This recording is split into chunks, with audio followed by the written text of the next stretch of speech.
మంజరీదేవి. ఉదయగిరి రాజు భానుప్రతాపుడు చండశాసనుడు. భయం ఉంటే తప్ప మనిషి సక్రమ మార్గంలో నడవడనే దృఢ అభిప్రాయం కలవాడు. అందువల్ల చిల్లర మల్లర నేరాలకు కూడా కఠినమైన శిక్షలు విధించేవాడు. నేరాన్ని బట్టి మరణ శిక్షలు విధించటానికి కూడా వెనుకాడేవాడు కాదు. రాజ్యం ప్రశాంతంగా ఉన్నప్పటికీ మామూలు ప్రజలు భయంగా కాలం గడిపేవారు. భానుప్రతాపుడి ఏకైక కుమార్తె మంజరీదేవి క్షత్రియోచిత విద్యలను అభ్యసించింది. హఠాత్తుగా అనారోగ్యం పాలైన రాజు యుక్త వయస్కురాలైన మంజరీదేవికి రాజ్య పట్టాభిషేకం చేయించి పాలనా బాధ్యతలు అప్పగించాడు. వృద్ధ మంత్రి భైరవమాత్యుల సలహాలతో కుశాగ్రబుద్ధి అయిన మంజరీదేవి అచిరకాలంలోనే పాలనా వ్యవహారాలలో దక్షత సంతరించుకుంది. కుమార్తె శక్తి సామర్థ్యాలు భానుప్రతాపుడికి ఆనందాన్నిచ్చాయి. స్త్రీ అయినప్పటికీ ఆమె సమర్థవంతంగా రాజ్యపాలన చేయగలదన్న సంతృప్తితో ఆయన ప్రశాంతంగా కన్నుమూశాడు. తండ్రి మరణం మంజరీదేవికి తీవ్ర మనస్తాపం కలిగించింది.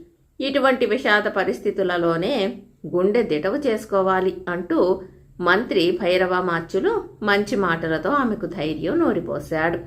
తండ్రిలాంటి మంత్రి ఓదార్పు కారణంగా మంజరీదేవి త్వరలోనే విషాదం నుంచి బయటపడి పాలనా వ్యవహారాలలో నిమగ్నురాలయ్యింది. భైరవమాత్యులు ఒకసారి పొరుగురాజుతో ఏవో వ్యాపార సంబంధాల గురించి మంతనాలు జరపడానికి వెళ్ళాడు. ఆ సమయంలో మంజరీదేవి వినోదార్థం పరివారంతో అడవికి వేటకు వెళ్ళింది. ఆమె మృగాలను గురిపెట్టి వదిలే బాణాలు, వాటి వేగం చూసి సైనికులు అబ్బురపడ్డారు. అలా వేటాడుతూ క్రమంగా ఆమె తమ సైనికుల నుంచి వేరుపడి అడవిలోకి వెళ్ళింది. చాలాసేపు వేటాడిన తరువాత మంజరీదేవి కొలను దాపులనున్న ఒక చెట్టు కింద కూర్చుంది.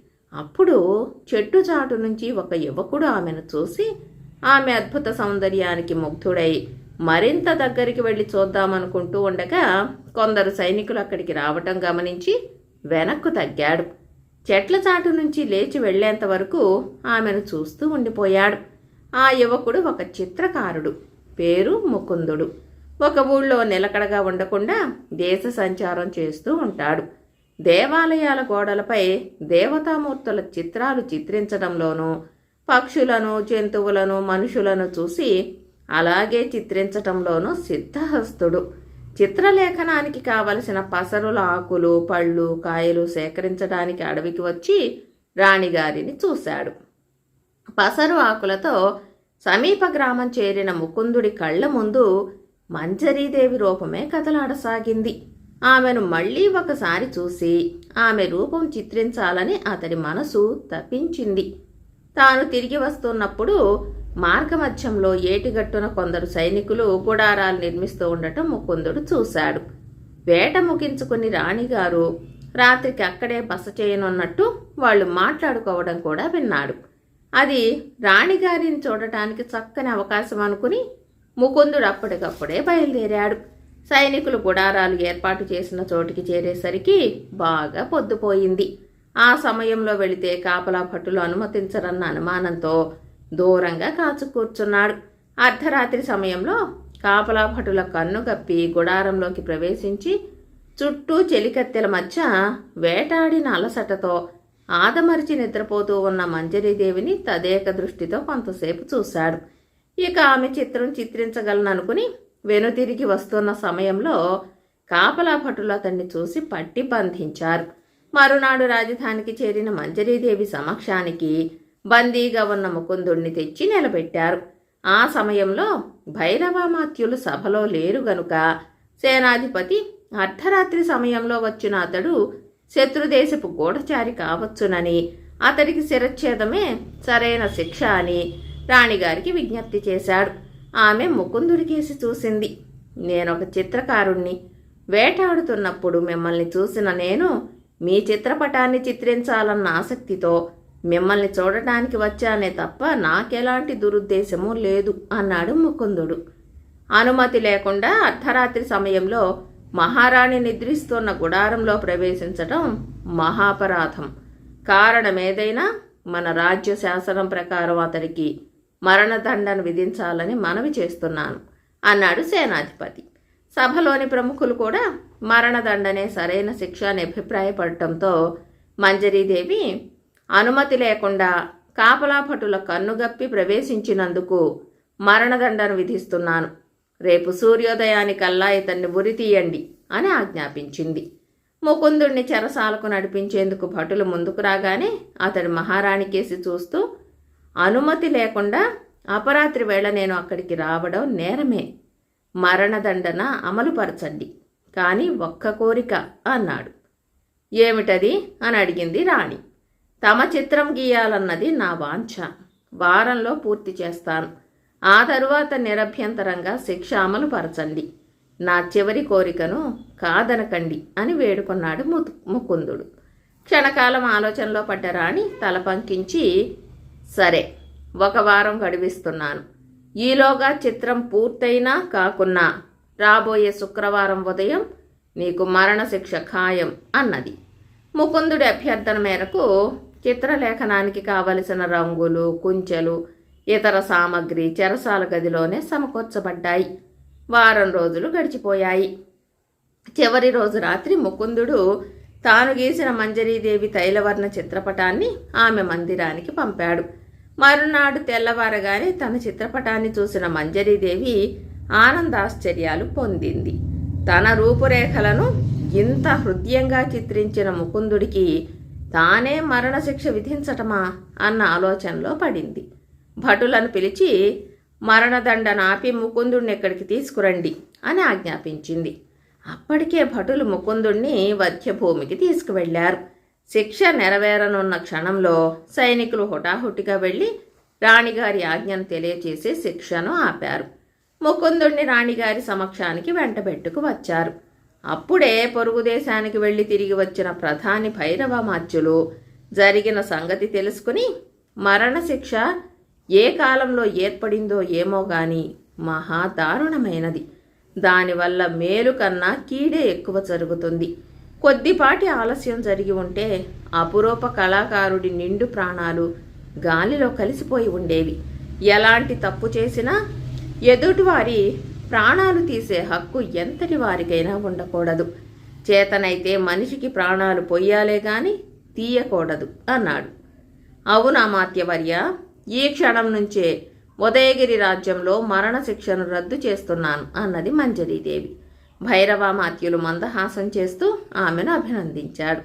అంతేకాదు, ముకుందుణ్ణి మన ఆస్థాన చిత్రకారుడిగా నియమిస్తున్నాను అన్నదామె ముకుందుడికేసి అభినందనపూర్వకంగా చూస్తూ. సభలో కరతాళ ధ్వనులతో సభా ప్రాంగణం మారుమోగింది. కథ సమాప్తం. ఒరిస్సా జానపద కథ నిలబెట్టుకున్న మాట. పొలంలో పనిచేస్తూ పిడుగుపాటుకు గురై తల్లిదండ్రులు మరణించడంతో కపిలుడనే క్షత్రియ బాలుడు అనాథయ్యాడు. కరుణాహృదయుడైన భూస్వామి వాణ్ణి చేరదీసి తమ ఇంట పశువులు కాచే పని అప్పగించాడు. కపిలుడు రోజు పశువులను దాపులను అడవికి తోలుకుపోయి మేపుకుని వచ్చేవాడు. అలా వాడొకనాడు పశువులను కాస్తూ ఉండగా అతడి ఈడువాడే అయిన కాశీ అనే కుర్రవాడు పరిచయమయ్యాడు. క్రమంగా వాళ్ళిద్దరి మధ్య స్నేహం ఏర్పడింది. రోజు ఇద్దరూ కలుసుకునేవారు. సాయంకాలం కపిలుడు ఆవులను తోలుకురావటానికి కాశీ సాయపడేవాడు. ఒకనాడు కపిలుడు పశువులను తోలుకు వెళ్తున్నప్పుడు ఉన్నట్టుండి తీవ్రమైన అలసటకు లోనయ్యాడు. చెప్పరాని తలనొప్పి వచ్చింది. అతడు దూరంగా ఉన్న కాశీని పిలిచి, మిత్రమా, నాకెందుకో మరీ అలసటగా ఉంది. కాసేపు అక్కడ నడుం వాలుస్తాను.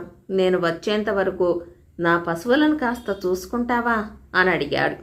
అలాగే అంటూ కాశీ పశువుల వెంట వెళ్ళాడు. కపిలుడు ఒక చెట్టు కింద పడుకుని నిద్రపోయాడు. కొంతసేపటికి దాపులనున్న పుట్ట నుంచి వెలుపలికి వచ్చిన ఒక నాగుపాము పడగ విప్పి కపిలుడి ముఖం మీద ఎండ పడకుండా గొడుగులా పట్టసాగింది. ఆ సంగతి కపిలుడికి తెలియదు. చాలాసేపు అయినప్పటికీ కపిలుడు రాకపోయేసరికి కాశీ అతన్ని వెతుక్కుంటూ వచ్చాడు. కపిలుడి తల మీద పాము పడగ విప్పి నీడ పడుతున్న దృశ్యాన్ని చూసి దిగ్భ్రాంతి చెందాడు. కొంతసేపటికల్లా పాము అదృశ్యమైపోయింది. కాశీ మిత్రుణ్ణి తట్టి లేపాడు. అతనికి ఎలాంటి అపాయం కలగనందుకు అమిత ఆనందం చెందాడు. తను చూసిన అద్భుత దృశ్యాన్ని మిత్రుడికి వివరించి, దేవుడి దయవల్ల పాము నిన్నేమి చేయలేదు. నువ్వు చాలా అదృష్టవంతుడివి కపిల అన్నాడు. పాము పడగబట్టిన విషయం ఊరంతా వ్యాపించింది. కపిలుడు క్షేమంగా ఉన్నందుకు భూస్వామితో సహా అందరూ సంతోషించారు. గ్రామంలోని కొందరు వృద్ధులైతే కపిలుడికి రాజయోగం ఉంది, అతడు అదృష్టవంతుడు, ఈ దేశానికే రాజు కాగలడు అని జోస్యం చెప్పారు. దాన్ని విని నిజం నిజం అంటూ అందరూ సంబరపడ్డారు. గ్రామస్తులందరూ తమ గ్రామానికి చెందిన పశుల కాపరి కుర్రాడు కపిలుడు తమ రాజ్యానికి రాజయ్యే రోజు ఆట్టే దూరంలో లేదని మాట్లాడుకోసాగారు. ఇదంతా విన్న కాశీ ఒకనాడు ఉత్సాహం కొద్దీ కపిలుణ్ణి, నువ్వు రాజైతే నన్ను మర్చిపోవు కదా అని అడిగాడు. కపిలుడు కాశీ 2 చేతులు పట్టుకుని తన వక్షానికి ఆనించి, నిన్నెలా మర్చిపోగలను కాశీ, నేను రాజునైతే నువ్వే నా మంత్రివి అన్నాడు ఆవేశంతో. మునుముందు తాను రాజు కాగలనని అందరూ చెప్పుకోవటం విని కపిలుడు పొంగిపోయాడు. భూస్వామి పశువులు కాయడం పట్ల ఆసక్తిని కోల్పోయాడు. తీవ్రంగా ఆలోచించాడు. తన మిత్రుణ్ణి సైతం సంప్రదించలేదు. అక్కడి నుంచి బయలుదేరాలని నిర్ణయించాడు. ఒకనాటి అర్ధరాత్రి సమయంలో భూస్వామి ఇంటి నుంచి బయటపడ్డాడు. 2 రోజుల పాటు ఎక్కడెక్కడో తిరిగి ఆఖరికి రాజధాని పూరి చేరాడు. జగన్నాథ మందిరంలో పెట్టే ప్రసాదం తింటూ కాలక్షేపం చేయసాగాడు. ఒకనాడు రాజ్యాన్నేలే భానుదేవ మహారాజు ఆలయంలో ప్రార్థన ముగించుకుని వెలుపలికి వస్తూ ఉండగా ఆయన చూపులు కపిలుడి మీద పడ్డాయి. పసివాడి మెరిసే కళ్ళు, అద్భుతమైన ముఖ వర్చస్సు ఆయన్ను ఆకర్షించాయి. ఆయన వాడి దగ్గరికి వెళ్ళి, ఎవరు నువ్వు, ఇక్కడేం చేస్తున్నావు అని అడిగాడు. రాజు ప్రశ్నలకు ఉలిక్కిపడిన కపిలుడు వెంటనే తేరుకుని ధైర్యాన్ని కూడదీసుకుని, ప్రభూ, నేనొక పేద క్షత్రియ బాలుణ్ణి, నా పేరు కపిలుడు, చిన్నప్పుడే తల్లిదండ్రులను పోగొట్టుకున్న అభాగ్యుణ్ణి, ఏదైనా పని ఇప్పించే దయామయుల కోసం చూస్తున్నాను అన్నాడు వినయంగా. రాజు అతడి మాటలకు వినయానికి మరింత ముచ్చటపడి, నా భవనంలో పని చేస్తావా అని అడిగాడు. చిత్తం మహారాజా, తమరే పని ఇప్పించినా సంతోషంగా చేయగలను అన్నాడు కపిలుడు.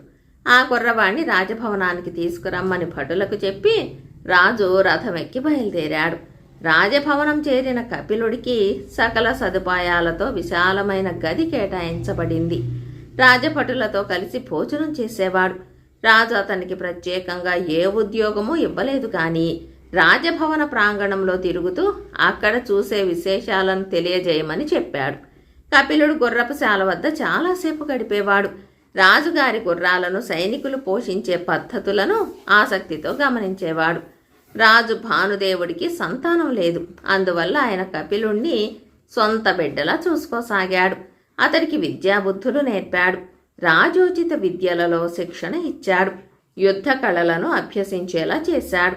యుక్త వయస్కుడు కాగానే అతన్ని ఉపసేనాధిపతిగా నియమించాడు. పలు యుద్ధాలలో పాల్గొని తన శక్తి సామర్థ్యాలను నిరూపించే అవకాశాలు కపిలుడికి కలిగాయి. దాంతో రాజుగారి అభిమానానికి పాత్రుడయ్యాడు. ఇలా మరి కొంతకాలం గడిచేసరికి రాజు భానుదేవుడు వృద్ధాప్యంలోకి అడుగుపెట్టాడు. ఆయన ఒకనాడు ప్రధానమంత్రి కృష్ణదేవుణ్ణి పిలిచి, మహామంత్రి, నేను మరెంతో కాలం బతకననిపిస్తోంది.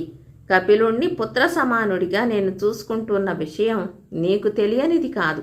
నా తదనంతరం అతడే నా సింహాసనానికి వారసుడు కావాలన్నది నా కోరిక.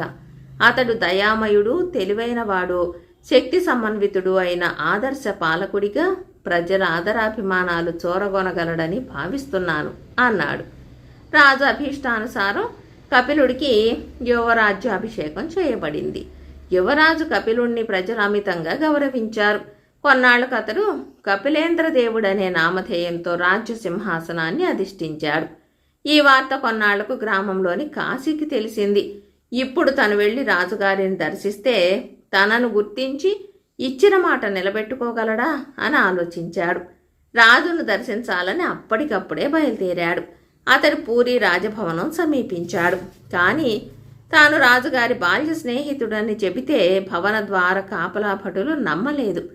రాజుగారు జగన్నాథ ఆలయానికి వచ్చేటప్పుడు చూడు, వెళ్ళు అని అక్కడి నుంచి గెంటేశారు. మరునాడు రాజుగారు దేవాలయానికి వెళ్లే మార్గంలో కాశీ జనం మధ్య నిలబడ్డాడు. దైవ దర్శనానంతరం రాజు వస్తున్నప్పుడు కాశీ జనం నుంచి ముందుకు వెళ్ళి రథానికి అడ్డంగా నిలబడ్డాడు. అతన్ని పక్కకు తప్పుకోమని ఒక భటుడు తోయబోయాడు. కాశీ రాజును చూడాలని ప్రాధేయపడ్డాడు. వారిద్దరి మధ్య జరుగుతున్న సంభాషణను ఆలకించిన రాజు రథాన్ని ఆపమని అతన్ని పరిశీలనగా చూశాడు. రాజా, నేనే కాశీని, తమ గ్రామం వాణ్ణి. పాము పడగ విప్పి తమకు నీడ పట్టిన విషయం చూసి చెప్పిన వాణ్ణి. తమరు రాజు కాగలరని గ్రామంలోని పెద్దలు చెప్పారు గదా, తమ మిత్రుడు కాశీని మర్చిపోయారా అన్నాడు కాశీ. కాశీ అనే మాట వినపడగానే పశుల కాపరిగా గడిచిన తన బాల్యమంతా రాజు మనసులో కదలాడింది. ఆయన రథం దిగి వచ్చి కాశీని ఆప్యాయంగా కౌగలించుకుని, నిన్నెలా మర్చిపోగలను మిత్రమా, రా వెళదాం అంటూ చేయి పట్టుకుని రథంలోకి ఎక్కించుకున్నాడు. మరునాడు కొలువు తీరగానే రాజు కపిలేంద్రదేవుడు నిండు సభలో నా బాల్య స్నేహితుడు కాశీని మంత్రిగా నియమిస్తున్నాను అని ప్రకటించాడు. సభా ప్రాంగణం హర్షధ్వానాలతో మారుమోగింది. కాశీ ఆనందాశ్చర్యాలతో రాజుగారికి కృతజ్ఞతలు తెలియజేశాడు. కథ సమాప్తం. దయ్యం చేసిన పెళ్లి. మైలవరంలో పేరు మోసిన నగల వర్తకుడు వరహాలయ్య కొడుకైన సుధీరుడు చదువు సంస్కారం గల అందమైన యువకుడు. ఏటా మైలవరంలో జరిగే అమ్మవారి జాతరకు చుట్టుపక్కల నుంచి జనం తండోపతండాలుగా వస్తారు. అలా ఆ ఏడు తన స్నేహితుడు మణికంఠుడి ఇంటికి వచ్చిన ఒక అందమైన యువతిని చూసి ఆశ్చర్యపోయి ఆమె వివరాలడిగాడు సుధీరుడు. ఆమె పేరు సుచరిత అని, పొరుగురులో ఉన్న వాళ్ల దూరపు బంధువు భోషయ్య కూతురని తెలియవచ్చింది. ఆ రోజు సాయంకాలం మరేదో పని మీద సుధీరుడు మణికంఠుడి ఇంటికి వెళ్ళాడు. ఆ సమయంలో అక్కడ ఆ ఊళ్ళో భారతం చదివే పూజారి వాళ్ల గుమ్మంలో కూర్చున్న వారిని ఏవో ప్రశ్నలు అడుగుతున్నాడు. మీరెన్నాళ్లుగా నేను చదివే భారతం వింటున్నారు కదా, పాపం పుణ్యం అంటే ఏమిటో చెప్పండి చూద్దాం అన్న పూజారి ప్రశ్నకు అక్కడున్న వాళ్ళెవ్వరూ సమాధానం చెప్పలేకపోయారు. దూరంగా నిలబడ్డ సుచరిత చిన్నగా నవ్వుతూ చేయి పైకెత్తింది. నీకు తెలిస్తే చెప్పమ్మా అన్నాడు పూజారి. ఇతరులకు మేలు కలిగించటం పుణ్యం, బాధ కలిగించడం పాపం అన్నది సుచరిత. చక్కగా చెప్పావు తల్లి. ఈ ప్రశ్నకు కూడా నువ్వే సరైన సమాధానం చెప్పగలవనుకుంటాను. నువ్వు సూర్యుడిలా ప్రకాశించాలని కోరుకుంటావా, చంద్రుడిలా ప్రకాశించాలని ఆశిస్తావా అని అడిగాడు పూజారి. దుర్మార్గుల పట్ల సూర్యుడిలా తీక్షణంగాను, మంచివారి వద్ద చంద్రుడిలా చల్లగాను ఉండాలని ఆశిస్తాను అన్నది సుచరిత. ఆ సమాధానానికి అందరూ ఆనందంతో చప్పట్లు కొట్టారు. అంతలో మణికంఠుడి తల్లి ఇంటి నుంచి భోజనాలకు వేళయింది రండి అంటూ వెలుపలికి వచ్చింది. అందరూ లేచి భోజనాలకు ఇంట్లోకి వెళ్ళారు. చాటు నుంచి సుచరిత అందమే కాకుండా ఆమె తెలివితేటలు, చలాకీతనం, అణకువ చూసి ముగ్ధుడైన సుధీరుడు ఆమెకు కూడా ఇష్టమైతే ఆమెను పెళ్లాడాలని అనుకున్నాడు. 2 రోజుల తర్వాత స్నేహితుడి ద్వారా సుచరిత తండ్రికి తన అభిమతాన్ని తెలియచేశాడు. మైలవరం వెళ్ళినప్పుడు అమ్మవారి గుడి వద్ద సుధీరుణ్ణి చూసిన సుచరిత కూడా తండ్రి ద్వారా సంగతి తెలుసుకుని పరమానందం చెందింది. మంచి రోజు చూసుకుని భోషయ్య మైలవరం వెళ్ళి సుధీరుడి తండ్రి వరహాలయ్యను కలుసుకుని కూతురి పెళ్లి విషయం ప్రస్తావించాడు. అంతా విన్న వరహాలయ్య, మా అబ్బాయి కూడా ఇష్టపడుతున్నాడంటున్నావు గనుక మీ అమ్మాయిని మా ఇంటి కోడలుగా చేసుకోవడానికి నాకు ఎలాంటి అభ్యంతరమూ లేదు. అయితే ఇప్పటికే లక్షలకు లక్షలు కట్నంగా ఇస్తామంటూ అనేక సంబంధాలు వచ్చాయి. నువ్వు 1,00,000 వరహాలు కట్నంగా ఇచ్చే మాటైతే రాబోయే ముహూర్తంలోనే పెళ్లి జరిపించవచ్చు అన్నాడు నిర్మోహమాటంగా. అంత కట్నం ఇచ్చే తాహతు లేదు గనుక భోషయ్య మరేమీ మాట్లాడలేక అక్కడి నుంచి వెనుతిరిగి వచ్చి కూతురికి విషయం చెప్పాడు. సుచరిత ఎంతో బాధపడింది. 1 రోజులు గడిచిపోయాయి. సుచరిత ఒకనాడు బిందె తీసుకుని మంచినీళ్లు తేవడం కోసం తన స్నేహితురాలు సుమతితో కలిసి కొలను వద్దకు వెళ్ళింది. సుచరిత విచారంగా ఉండటం గమనించిన సుమతి, ఎందుకలా విచారంగా ఉన్నావు అని అడిగింది. సుచరిత గాఢంగా నిట్టూరుస్తూ, నాకు సుధీరుడితో పెళ్ళవుతుందని ఆశపడ్డాను. అతడు నన్నెంతగానో ఇష్టపడ్డాడు. నేను అతన్ని ఇష్టపడ్డాను. అయితే అతని తండ్రి ధనాశ, మా పేదరికం అడ్డుగోడలుగా నిలవడంతో మా పెళ్లి జరగలేదు. ఇప్పుడు వాళ్ళు సుందరి అనే ధనవంతురాలైన మరో అమ్మాయి పెళ్లి చూపులకు వెళ్తున్నారట అన్నది.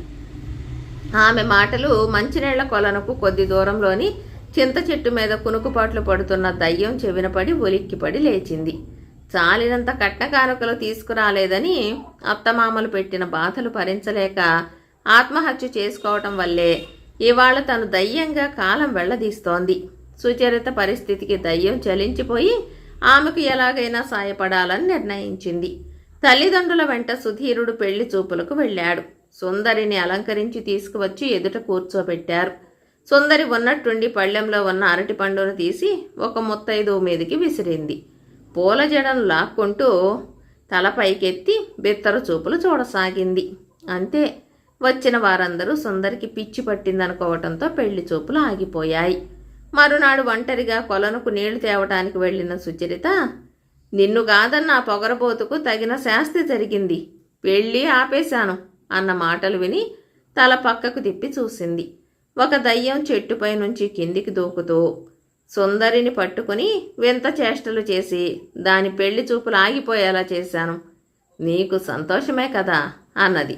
సుచరిత దయ్యాన్ని చూసి మొదట భయపడ్డా తర్వాత తేరుకుని, ఎంత మాత్రం కాదు, నా మూలంగా ఒక ఆడపిల్ల పెళ్లి ఆగిపోవటం చాలా బాధాకరం. అయినా ఎవరు నిన్ని పని చేయమన్నారు అన్నది బాధగా. ఎవరో చెప్పాలా ఏం, 4 రోజుల క్రితం నువ్వు నీ స్నేహితురాలితో చెప్పిన మాటలన్నీ విన్నానులే.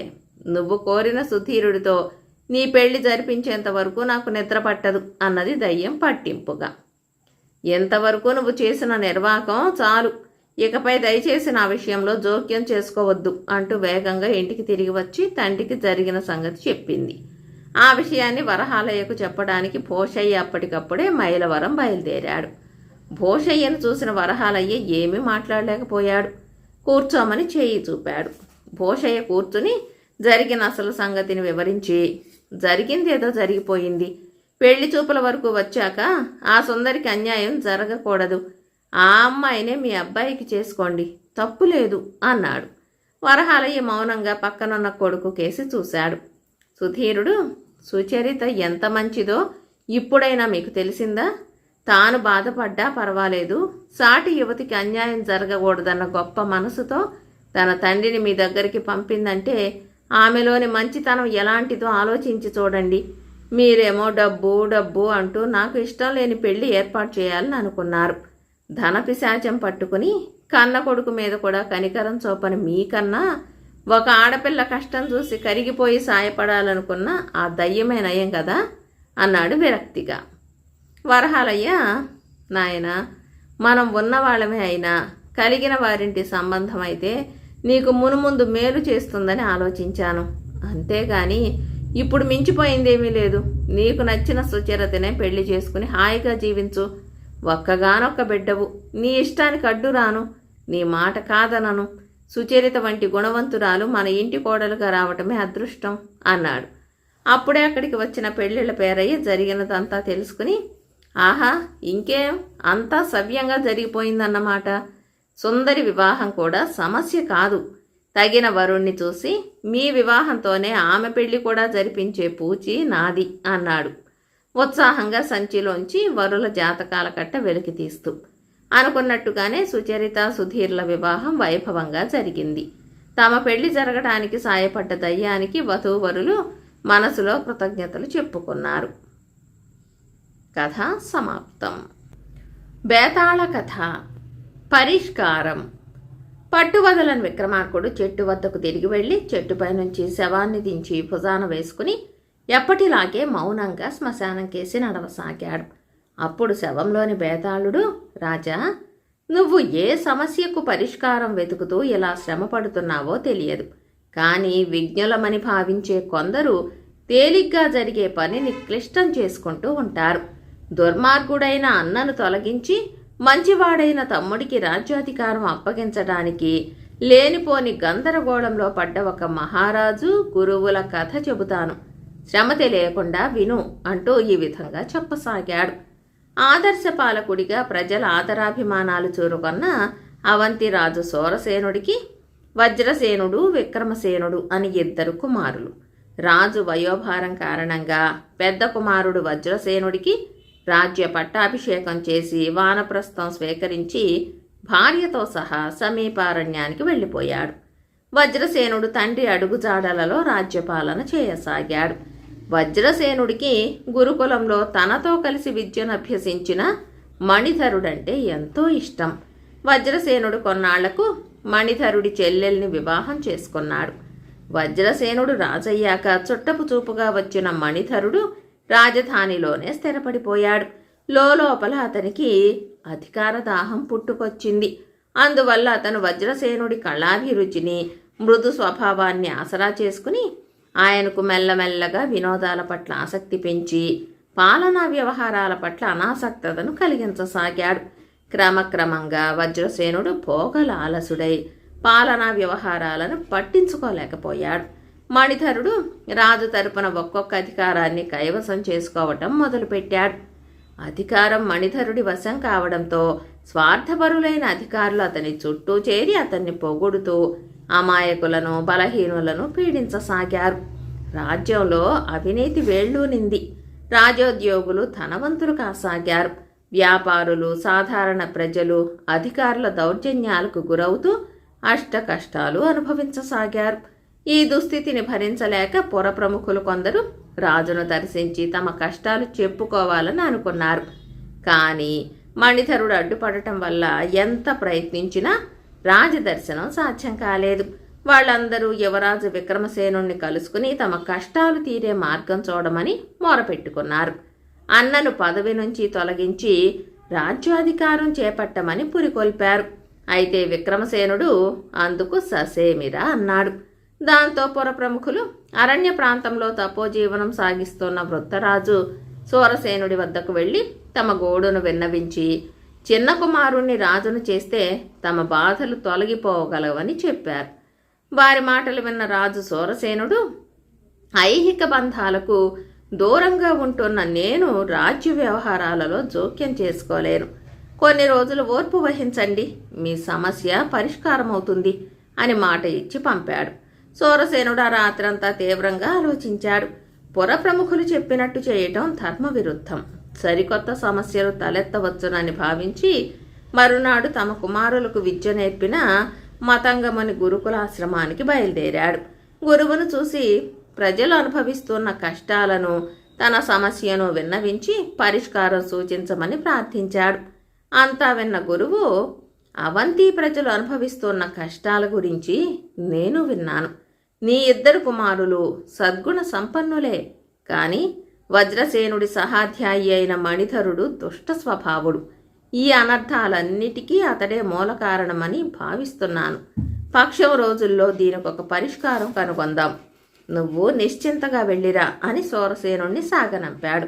మరునాడే వజ్రసేనుడికి తాను వస్తున్నట్టు ఇద్దరు శిష్యుల ద్వారా వర్తమానం పంపి 2 రోజుల తర్వాత గురువు రాజధానికి చేరుకున్నాడు. తనకు విద్య నేర్పిన గురువు వస్తున్నాడని తెలియగానే వజ్రసేనుడు తన వినోద కార్యక్రమాలన్నిటినీ పక్కన పెట్టాడు. గురువుకు ఘనంగా స్వాగతం పలికి సభామధ్యంలో ఉన్నతాసనంపై కూర్చోబెట్టి, తమ రాక నాకెంతో ఆనందంగా ఉంది. నేనేం చేయాలో ఆజ్ఞాపించండి, చేస్తాను అన్నాడు. గురువు మందహాసం చేస్తూ, విద్యాభ్యాసం పూర్తి కాగానే శిష్యుల నుంచి గురుదక్షిణ స్వీకరించటం గురుకుల సంప్రదాయం. అయితే ఆ రోజు నీతో మాత్రం అవసరమైనప్పుడు పుచ్చుకుంటాను అన్నాను. జ్ఞాపకం ఉన్నది కదా అని అడిగాడు. ఎలా మర్చిపోగలను గురువర్య? ఏం కావాలో సెలవివ్వండి, ఈ క్షణమే సమకూరుస్తాను అన్నాడు వజ్రసేనుడు.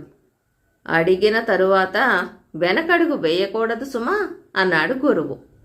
ఇచ్చిన మాట తప్పడం మరణ సదృశమని మీ శిష్యునైనా నాకు తెలుసు, నిస్సందేహంగా అడగండి అన్నాడు వజ్రసేనుడు దృఢమైన కంఠస్వరంతో.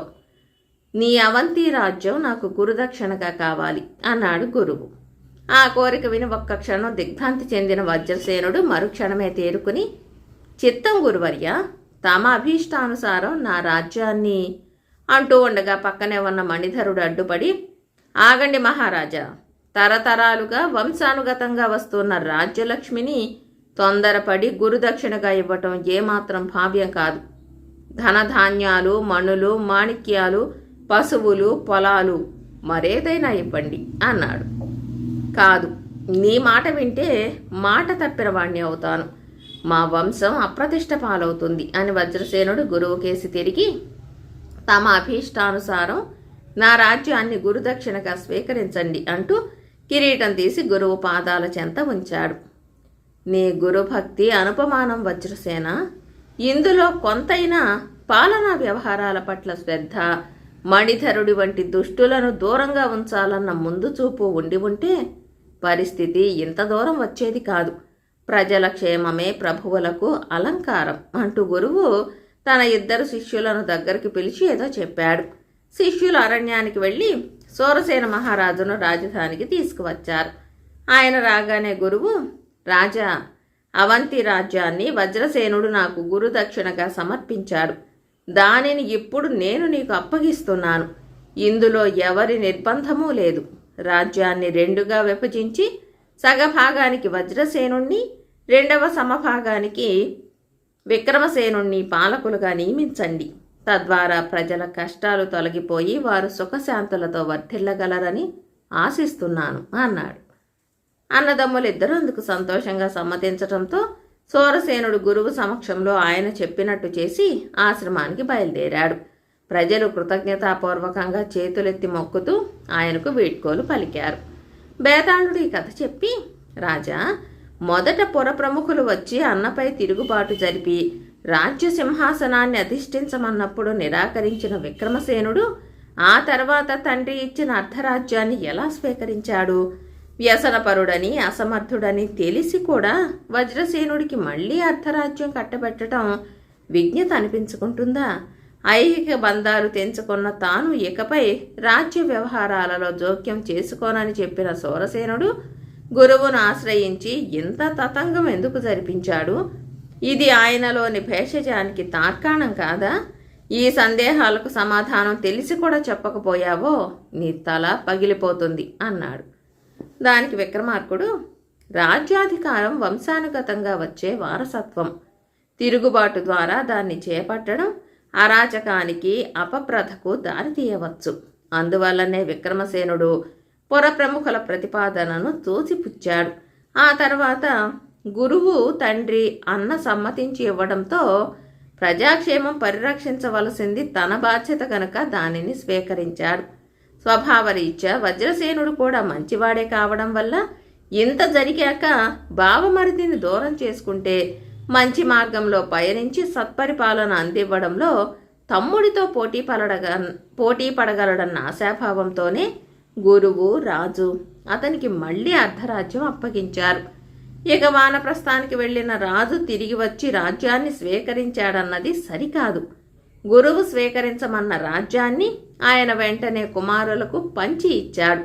అది కూడా ప్రజాక్షేమం కాంక్షించి చేశాడే తప్ప స్వార్థంతో కాదు. భేషజానికి అసలు తావే లేదు. ప్రజాక్షేమమే ప్రధానంగా భావించి గురువు, రాజు అందరికీ ఆమోదయోగ్యంగా, శాంతియుతంగా సమస్యను పరిష్కరించారు అన్నాడు. రాజుకి ఈ విధంగా మౌనభంగం కలగగానే బేతాళుడు శవంతో సహా మాయమై తిరిగి చెట్టెక్కాడు. కథ కంచికి మనమింటికి.